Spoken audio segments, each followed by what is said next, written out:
So what I'm going to give you is really more cognitive. You've got so much good technical content coming in the next 2 days, and I would really kind of reiterate what Doug said, is that really learn and really open to your mind of the possibilities of the techniques that are being presented here.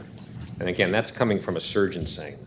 So here we go. I've been in practice now over 25 years, which is kind of sad.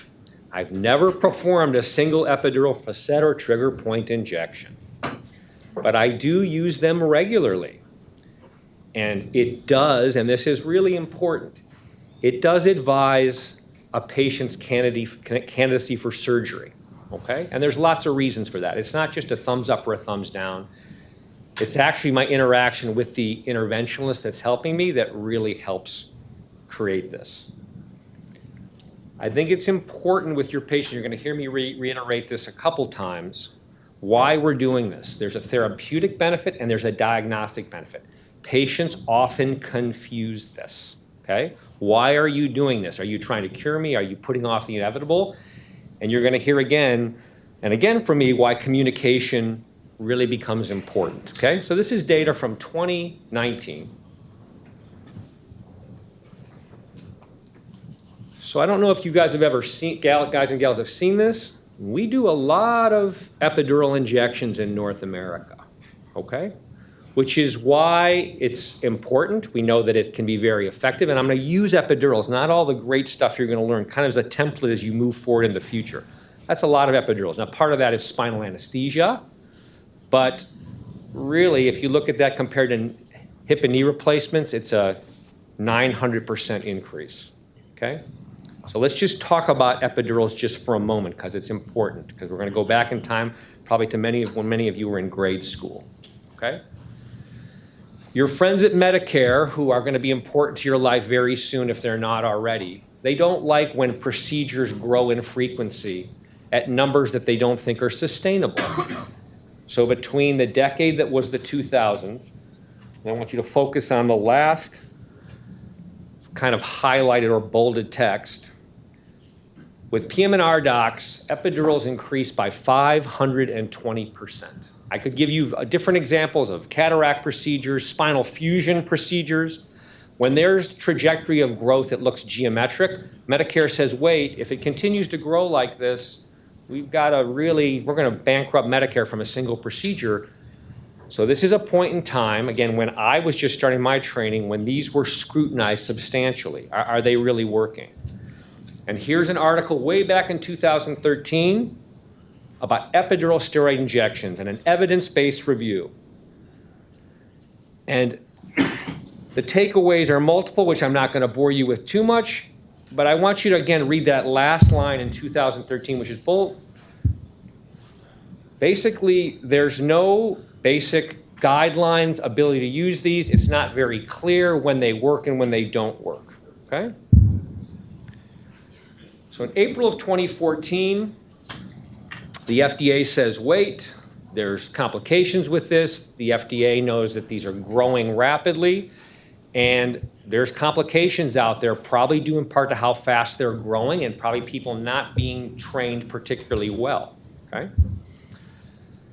But this is the first point of collaboration I want to make to you, which is, this is actually the letter that the FDA wrote and basically came up with a rationale for why these are so important, okay? You can argue whether this was the best rationale, but they said this is preventing people from going down the rabbit hole and pathway of opioid use. The NSAID deaths, I think, is a little bit soft, but it's important to understand this was a group of interventional pain physicians getting together and say, wait, we know these are effective, and I want you to see who was involved in this letter that was sent to the FDA, okay? Believe it or not, there's some surgeons in there who said, this is an effective treatment in skilled hands to basically perform this procedure. We're talking about the simplest thing you all do, or in my opinion, the simplest thing you all do, that you can have groups of physicians in what we would consider different silos helping to push patient care forward, okay? So it ain't all that rosy. I can remember giving this talk in 2021, and one of you smart people said, well, what about the new letter that just came out in October that said only spine surgeons should do arthrodesis in the spine. Okay? This literally came out, right? And I'm not asking you to read the position statement because I'm going to give you what the highlight is, but look who created this position statement, okay? Some societies you're very well aware of. These societies as a neurosurgeon who are very important, but they all of a sudden recognized that interventional pain management was now rapidly creating techniques that were kind of getting into their house, so to speak, okay? And the bottom line was, we don't think anybody but neurosurgeon or orthopedic spine surgeons should be doing this. And my comment to that is, understand that for what it is. The technology that you're learning today, the technology that's going to be in 5 and 10 years is going to kind of make this irrelevant, okay? But it's going to go to my point why collaboration for you all with surgeons is going to be so important down the road. And I know Dr. Shiner is going to talk more about specific examples of this. So now I'm going to kind of move into more cognitive thinking about this as a practicing neurosurgeon for 25 years, what I think can help you all to be the most successful. Well, certainly we can compete, okay? There are going to be lots of things you'll learn today where neurosurgeon, orthopedic spine surgeons certainly look at this same problem, interact with patients, can use data to say why things work or don't work in their experience. You are going to have to become very data-driven people in the way you present yourselves and what you want to do, okay? That's a must. But it's not as simple as coming into a table and throwing down the data and saying, this is what I got and this is why I should be able to do it. Let's talk about the patient since we all ultimately going to work for the patient. It serves the best interest to collaborate. It increases safety and reduces waste. This is really important, which I don't think you guys and gals have gotten a lot of yet, but they want to know that you're being cost effective. Your hospital does, and certainly your payers do. And your payers, be it Medicare, the insurance companies, you know this, but they're not your friend. They will try to use data too, and the more physicians come together across multiple specialties and can look at the triple aim, the more the insurance companies have to kind of sit on their hands and close their mouths. So just remember that, okay? Procedures are great, but life's going to be more than just procedures. And collegiality I want to touch on a bit without going too far off the reservation because I'm a neurosurgeon and I'm not collegial by definition. It's part of my DNA, okay? I just want to give you an example. And I work with pain anesthesia, radiologists, physiatrists, all the time.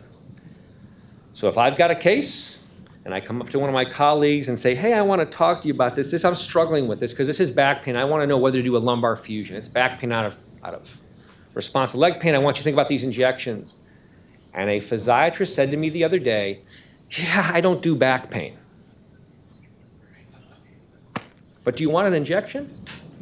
If I can't have that conversation with my own struggles in 25 years looking at patients, we got a big problem. So be prepared to sit down and say, I struggle with back pain too, and let's talk about this patient, about why, and make sure we're setting expectations. That is going to be really important, okay? I am attracted to those practitioners with all their new tools, but who can have a conversation with me. I want the data too.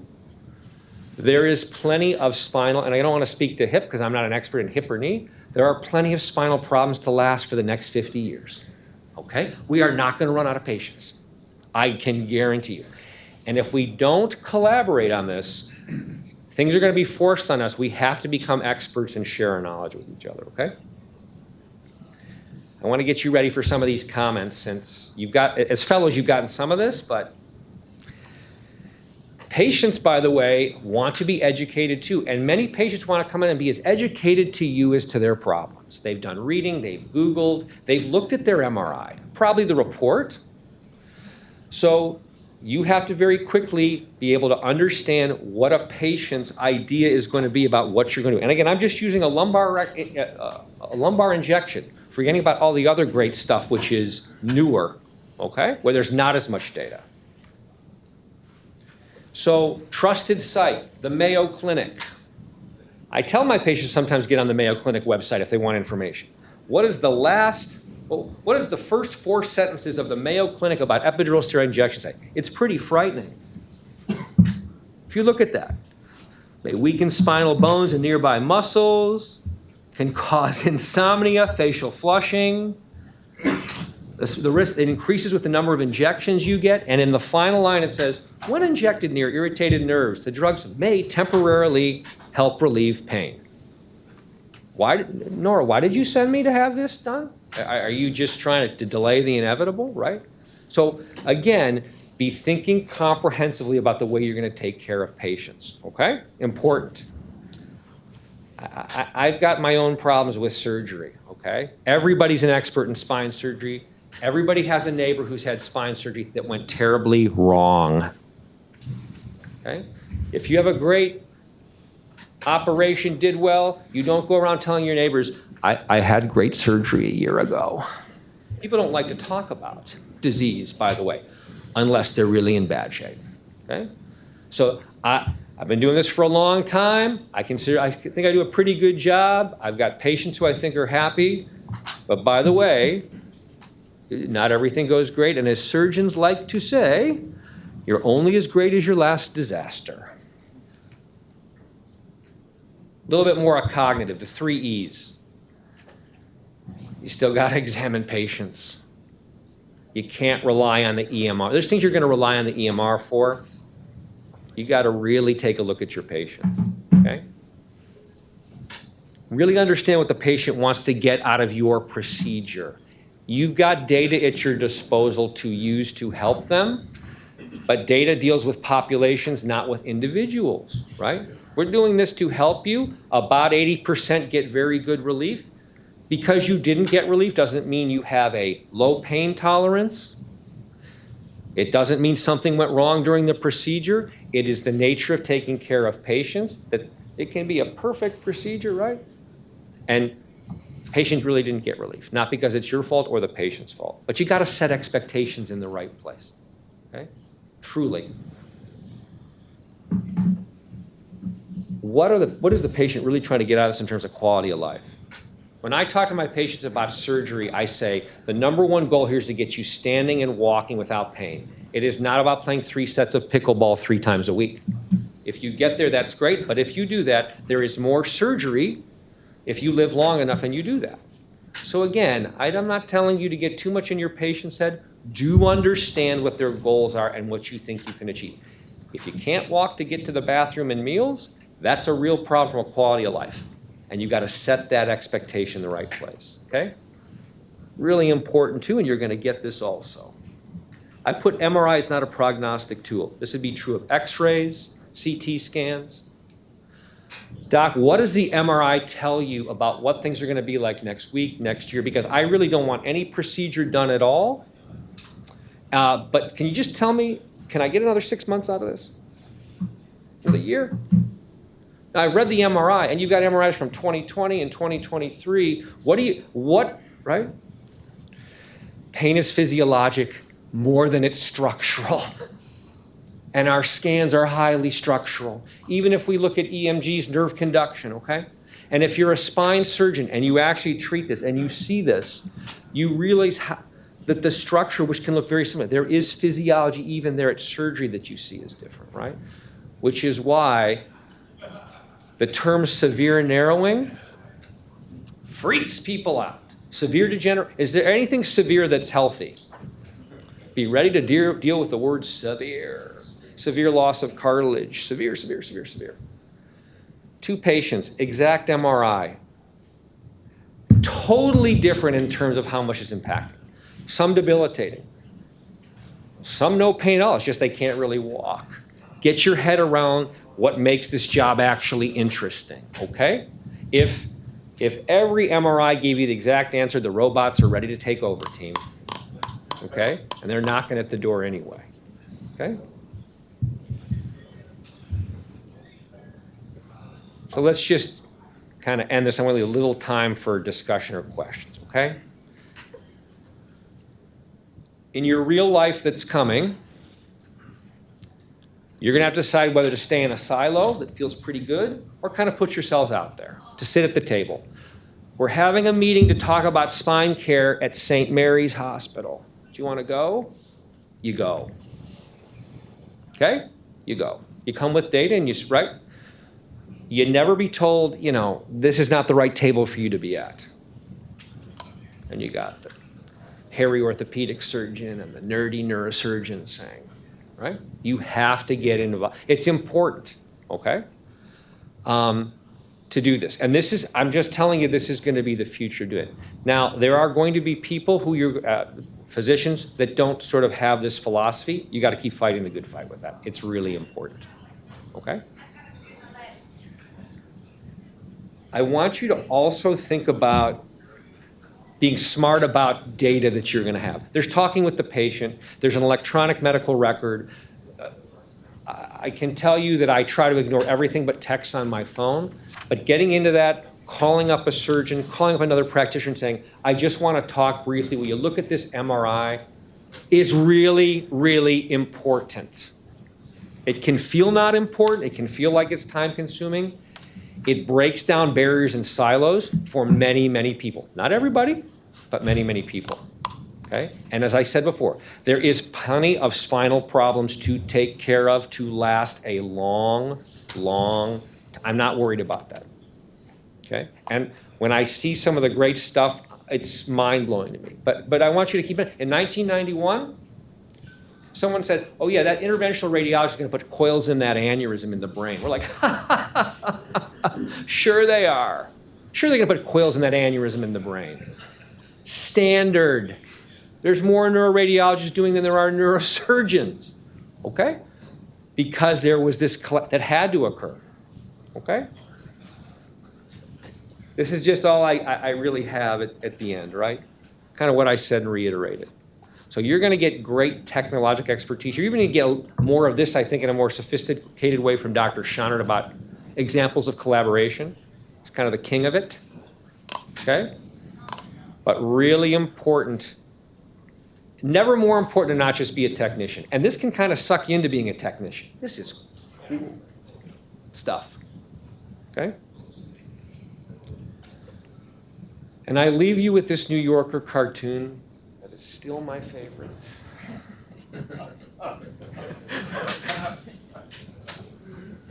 So, thank you all again, and questions. You came for the technical stuff, and now we made you think about all this other crap. We get it. I got another question. Sure. So, thank you for that talk. That was great. I'm Max, by the way. So, say you're for some of us fellows that aren't going to be practicing in the same place that we did our fellowship, we're kind of going into a new system. Right. Other than going to kind of what you had mentioned to kind of a spine conference, how would you, I guess, suggest us approaching surgeons right off the bat and kind of forming those relationships kind of at the get-go? Right. With your busy schedule. No, I know. I get it. I think you do have to make, the effort, right? I mean, you come in, surgeons can behave very differently, and I want to be fair, right? Not surgeons. Oh, no. We're a soft bunch. You're going to run into brick walls, but you're going to run into people, right? If you're coming at it, who are going to want to help, right? And again, I've been in conferences where it's amazing what can happen positive and real jerks, okay? But I don't think there's any way forward. To my point of, if I'm working with people who really are siloed, they are the needle jockey. I don't care if they do the most injections on the planet, but we can't have a discussion about individual patient care, which will blossom into systems of care. It's just, I don't think you will find it rewarding. I don't think you will find it rewarding to come in every day and say, the patient's asleep on the table and I'm doing my procedures. Now, I'm not saying you can't do that. I don't think that's going to be good for the health of delivering this technology, these incredible things that you're doing, right? Again, but I don't want to say, hi, right? But the more you can come with a data-driven approach, you're patient-centric, and you want to communicate, you're going to find the people that help you become successful. I'm just telling you. But it may not be the first time or the second, you will find those people, okay? The old saying is, when dessert gets smaller, table manners go away, okay? There is plenty of dessert. Sometimes doctors don't think there is. There is plenty of dessert. This is not a case of there's a limited number of patients, or this disease is being treated. God, who would want to be a vascular surgeon where all this vascular disease is shrinking and going away because no one's smoking cigarettes anymore, right? That's not the case. People are living longer, they're more active, and they're not taking well enough care of themselves that there isn't plenty to do from an interventional pain perspective and surgery. Okay? Thank you.